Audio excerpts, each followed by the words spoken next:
Hello everyone and welcome back to this Football Manager experiment where we take a look at what would happen if you swap the top and bottom team in the English leagues of this game. Now we are 6 years into the future as of where we left off last time, and Newcastle were still the champions of England for, how many years in a row is that now? 5 years I think? Yep, 5 titles in a row for Newcastle, the stuff that dreams are made of if you're a fellow Newcastle fan, breaking the dominance of the top teams. But as you can see, this season Manchester City and Chelsea have caught Newcastle up, and I think with their financial resources it's only a matter of time before they start to overhaul Newcastle, despite this what must be a 14-point gap at the top of the table. Newcastle will eventually start to be pegged back. Manchester City still a financial superpower. If we have a look at their general information, you can still see they're worth nearly £1 billion and have had consecutive promotions to the top. Chelsea also joining them in the Champions League. Only 3 Champions League spaces left in the English Premier Division after they dropped below Germany in the Bundesliga. They've got France hot on their heels as well, so they need to start getting their European coefficient ranking back up as soon as possible. Aston Villa and Derby are joining them in the European competitions. Wolves finished 6th, and Whitehawk, the highest of the former non-league teams, finishing in 7th place. There's not an awful lot of them left in the top division now. Ebbsfleet getting relegated as well. But good to see that they are still hanging in there. If we have a look at the Championship, just to see who's also coming up, we will see that the title was won by Arsenal. But if we look at the playoffs, that was won by Bishop's Stortford, who some people have corrected me in the comments. I was calling them Bishop's Stratford. It's actually Bishop's Stortford. And if we look at the league table, we'll see that Spurs also got promoted at the first time of asking from the Championship. So they'll be going back into the Premier League to add into the mix next season. So a lot to look forward to. I'm not going to go any further through these leagues. What we are going to do today is, instead of going one season then another season, I'm going to jump straight ahead 2 seasons, and then we'll have a look at what's gone on, who's finished where, and what transfers, etc. have been made in the Premier League. Well, we are now 2 years in the future, and I've gone actually back one more year in the league table of the Premier League. And as you can see, Newcastle lost the title to Manchester City on goal difference, just 3 goals, denying Newcastle a 6th consecutive title. Arsenal finishing 13 points behind them in 3rd place. Chelsea managing to finish 4th in the table, but Spurs all the way down in 10th place, not able to keep up with Arsenal in the hunt for the top 3 positions, finishing way down there behind both Eastbourne Borough and Welling. Now, only one non-league team getting relegated, which means Chelmsford, Whitehawk, Welling and Eastbourne Borough are all still in the top division. Only 4 remaining from the original 20 though, but Manchester City winning the big competitions. And if we have a look at the Championship, you can see that Ebbsfleet actually won the Championship and will be returning to the Premier League. They won it in some style as well. Oxford City, the first Premier League champions in this experiment, also getting back into the top division, beating QPR and Stoke, West Ham, all failing to go up, which means that the Premier League teams are starting to find it difficult, losing out on those positions in the top division. And Maidenhead also getting relegated down into League 2. If we drop down another division, you can see that Liverpool did manage to win the League One title. They will be going into the Championship next season. Scunthorpe also going up behind them with Bath as well. Bournemouth will be in League One for another season after failing to go up through the playoffs. But Portsmouth, St Albans, Mansfield and Crewe, the teams getting relegated. In League 2, Manchester United did manage to win the league very comprehensively, just losing 1 game all season as they get promoted up into League 1. They are playing catch-up with the big teams in the Premier League, and I'm not sure their financial supremacy will keep them going all the way to the top, so it might be interesting to see where they bottom out a bit. Everton also going up with Rochdale, only 2 teams really in the fight for this one. AFC Wimbledon and Accrington, the 2 teams going down. Clubs like Poole, who were up there, and Truro as well, now settling themselves as League 2 teams.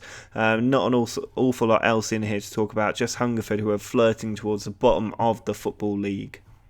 In the Vanarama National League, you can see Leicester managed to win this league. A lot of Premier League teams are now in this division, are taking their time about getting out. Southampton also going up with Leicester. West Brom just missing out in second place. Burnley and Hull also failing, as did Crystal Palace and Watford. Towards the bottom of the table, no big Premier League teams down here. But you can see that it is a little bit interesting that teams like Blackpool now all the way down in the National League, out of the Football League completely.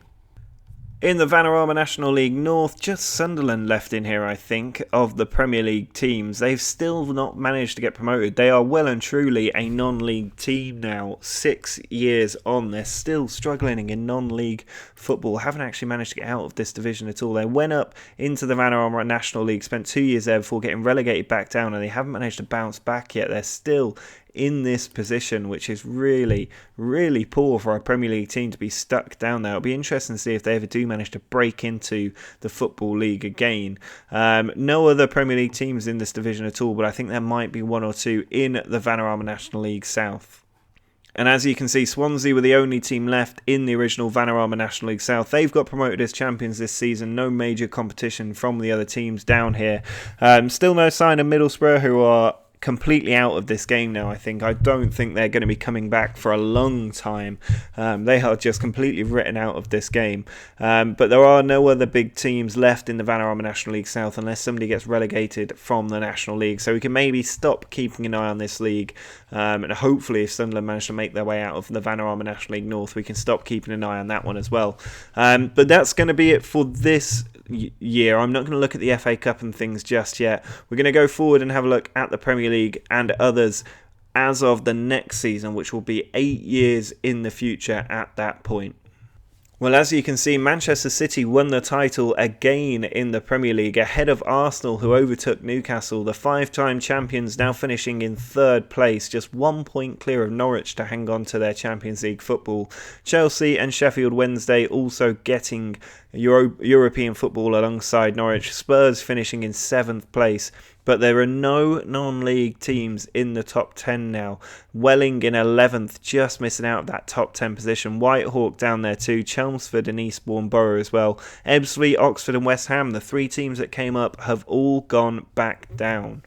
And in the Championship, it's the top 3 who all went up. Brighton, Huddersfield and QPR. Liverpool failing to go up at the first time of asking. Now in 5th place in the league, missing out through the playoffs. A few other big teams in this league. Stoke in there as well, not managing to get out. Cardiff, Rotherham and Scunthorpe, the 3 going down from the Championship. But the Premier League teams are not going up automatically anymore, which is definitely something interesting as the parachute payments of the other teams start to take over. Now Manchester United will be in the Championship next season. They've won another league by a huge margin. They've actually won this league by 42 points clear of Everton, who are actually just keeping pace with the rest of the teams in here. They aren't going up as quickly as they maybe would like, but there are no other former Premier League teams down here except for Bournemouth, and they finished in 4th place, have been struggling for a little while to break up into the top divisions. In League 2, there are no Premier League teams getting promoted. It is all the usual teams in there. Leicester finishing in 9th place in League 2, alongside the likes of Truro. So it looks like the teams are starting to hit an equilibrium where the top and bottom have merged into League 2. Also in this division, Southampton finishing in 15th place, not managing to get further up the football pyramid just yet. No other former Premier League teams in here, I don't think, not of our doing anyway, but interesting to see that Poole, Hungerford and Weedstone, Truro all trying to fight back into League 1. In the Vanarama National League, where we still got a bunch of Premier League teams battling it out for promotion, there is a bit of a gap here between Watford and the rest of the division. 15 points gap is not a minor gap, so I'd expect all of these teams to eventually get back into the Football League. Burnley and West Brom, the teams to do that this season. Hull and Swansea both hitting 100 points and not getting promoted, which will be a bitter blow for them. But there is definitely a little mini league going on in this competition, and I'd expect all 6 of these teams to go up in the next 2 seasons. In the Vanarama National League North, Sunderland have managed to get out of the bottom tier of the football pyramid. They're now going up into the Vanarama National League with Telford, but they didn't manage to win the league. They are still not head and shoulders above the rest of these teams. Nobody else left down in this area. And of course, in the Vanarama National League South, no Premier League teams left in this division whatsoever. It also means that now that Sunderland are out of the Vanarama National League North, there are no teams left there either. So interesting that the Premier League clubs have all now finally cleared the bottom two leagues. It's taken them 8 years to do it. It wasn't as big an overnight success as you would expect, especially as they were split over two leagues. They could in theory have all got out of there in 5 or 6 years. Instead they've taken 8, and it doesn't look like a team like Sunderland are going to be going that high up the rankings either. I would expect them to get relegated again because they've got barely positive value in the club, and none of their major players are still there. They've all at this point left the game. Now, if we have a look at the Champions League for last season, we can see Monaco were the eventual champions. They finished with a 1-0 win over Madrid. Now, if we drop down to the semis, Arsenal actually managed to make it all the way to the semis. I think this is their first season in the Champions League as well since getting that massive relegation. So they have gone out to the eventual winners, Monaco, just a 1-0 win. In London, actually deciding it. Had they won that game, they may well have gone on to win the competition. No English team has yet won the Champions League since this experiment started, so that could have been really interesting. In the quarter-final, a couple of English teams in there, Arsenal and Newcastle, managing to fight it out into the quarter-final stage. Arsenal obviously progressing further, beating Real Madrid as well, so not small opponents that they've been taken out. So it's good to see English teams are once again fighting in Europe, but it's a shame that none of the non-league clubs have managed to do it themselves. And the year before that, Barcelona beat Bayern Munich in the final. In the semis, were there any English teams there? There were no English teams there. And in the quarters, Newcastle again reaching the quarter-final stage but not able to break through it. They were the only team to make it that year. So it's good to see that Arsenal did manage to also make that point. I'm surprised that Manchester City haven't made it that far. They got knocked out by PSG in the last 16. Chelsea also making it there. So at least they are reaching the knockout stages, but they aren't going far enough. So 2 years before the point we're at now, the UEFA Cup was won by Porto. If we have a look at the semi-finals, no English teams in there. The quarter-finals, no English teams in there. The second knockout round, there were Derby County in there and Brentford in there. At least they managed to make it to the last 16. They couldn't go any further than that. The following year, we had in the second knockout round Norwich in there and Chelsea in there. So Chelsea, one of the possible teams that could have gone all the way. If we have a look at the quarter-finals, we'll see that Chelsea were knocked out by Norwich. So Norwich made the semi-finals of the Europa League. In the semi-finals, they were beaten by Roma 6-1 over 2 legs. A comprehensive demolition of Norwich. Their European dreams ending at the semi-final stage of the Europa League. I'm sure a lot of Norwich fans out there would take a semi-final performance in a European competition. Well, as you can see, the FA Cup in the last 2 years being won by Manchester City and Arsenal, breaking the domination of Newcastle and a couple of the other teams you wouldn't expect to ordinarily be winning it. Brentford and Derby getting a bit of FA Cup success in there. In the EFL Cup, it's been won by Newcastle and Chelsea. The big Premier League teams starting to reclaim this competition. Good that Newcastle are still winning trophies, even if they're not winning the Premier League at this point. I'm still quite happy to see that they are the big team that has really benefited from this experiment. If we have a look at their competition history, you can see the Premier League titles now up to 9, Europa League in there as well from 1969, FA Cup won 8 times at this point, EFL Cup won a couple of times, and a few Community Shields in there for good measure. So Newcastle really being the club to benefit. It's a shame they weren't able to kick on in Europe, but they're still in the Champions League at the moment, so I'm hoping they will be able to do that. Now, the last thing I really want to take a look at is the Premier League transfers. If we have a look at who has been brought in by fee, we can see the biggest transfers easily Manchester City and Chelsea. City spending an absolute fortune. If we have a look at their individual transfer history, that could make for good reading. £168 million spent last season, 111 million the year before that, 94 million before that as well, 49 as well, signing Eden Hazard for £30 million back when they were down in the Championship or League One. No money spent before that though, because they were clearly hitting some financial trouble. But they've since absolutely gone on a spending spree to bring players in. And it's a similar story at Chelsea as well. If we look at their individual transfer history, you can see 68 million spent this season, 66 the year before that, and 108 the year before that, 121. So financial fair play clearly having a bit of an impact as these seasons wear on. But they're still managing to bring in a lot of money to sign these new players. Newcastle nowhere to be seen in the big transfers. Their highest transfer was 13.5 million for Leroy Sané. So that's maybe why they're slipping behind everybody else. They're just not spending the money.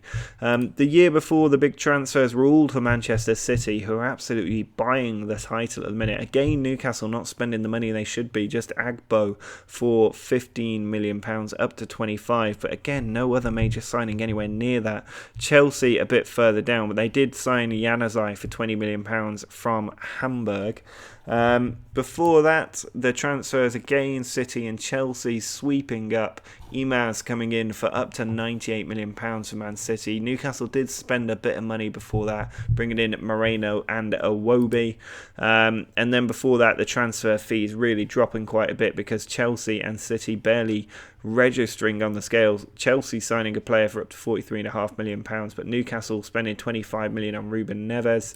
And then you're falling back into the territory where there were just the non-league teams in there, so no major transfers going on.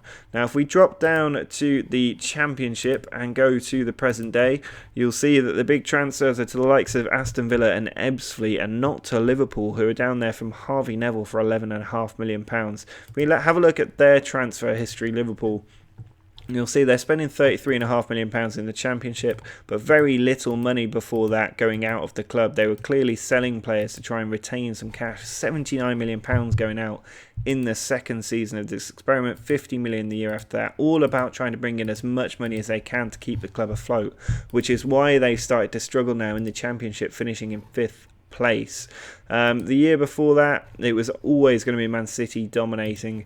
If we drop down to League One, you've got Manchester United, the big spenders on Alex Oxlade-Chamberlain, but otherwise they aren't spending as much money as you would expect, given they're still a bit of a financial superpower. Also funny to see Roy Keane is now their manager. If we look at the transfer history though, £24 million being spent this season, but not much being spent in the years before that. It's all players leaving the club. Zlatan Ibrahimovic actually went to Arsenal. What is his career at that point? He just moved to Arsenal and then retired shortly thereafter. Wayne Rooney moved out to Qatar, I think, and the game has not stored his history either. But United, a bit like Liverpool, having to sell players to keep the club afloat. But now they're back in the Premier League, or Championship rather, I would expect them to get back to spending a bit of money. If we drop down to League 2, no major transfers from the former Premier League teams, just Leicester selling a couple of players to the likes of Welling and Birmingham. So I'm not going to go much further through the transfers. I wanted to give you guys a quick look at them though. Next time out we will jump forward another 2 years, but I think after that I'll be going 5 years at a time. So next one will be the last time we go 2 years ahead and look at things in detail like transfers. So let me know if there's individual things you want me to take a look at in the next episode. Obviously drop a like on the video if you want me to do the next episode. If there's no interest in it, I will stop this experiment here. But so let me know in the comments what you'd like to see and if you'd like me to keep going. Make sure to subscribe as well if you're new. But until next time, see ya.